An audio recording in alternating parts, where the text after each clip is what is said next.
One of my most favorite bows in Warframe has always been the Mutalist Cernos, the infested bow.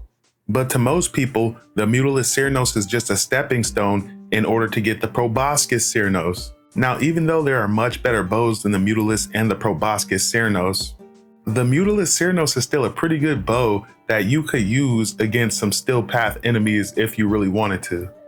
Even with your basic build with a few galvanized mods and a primary deadhead or a primary merciless if you really want to, you can turn the Mutalist Cernos into a pretty good weapon, and that's before you factor in Warframe abilities.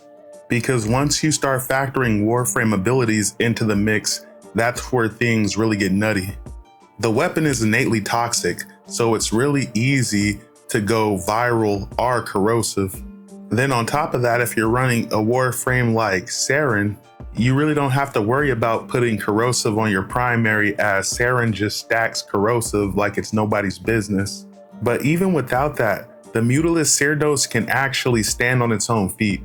Whereas the Proboscis Cernos, everybody's baby, ended up being nerfed to the point where its special effect doesn't even work on Eximus units. And the Proboscis Cernos is still a pretty good bow, but you see it a hell of a lot less now. Whereas the Mutalist Cernos kept a lot of its functionality, excelling at single target damage. But on top of all that, the bow is actually just pretty good at spreading status around. The cloud it leaves behind also spreads status.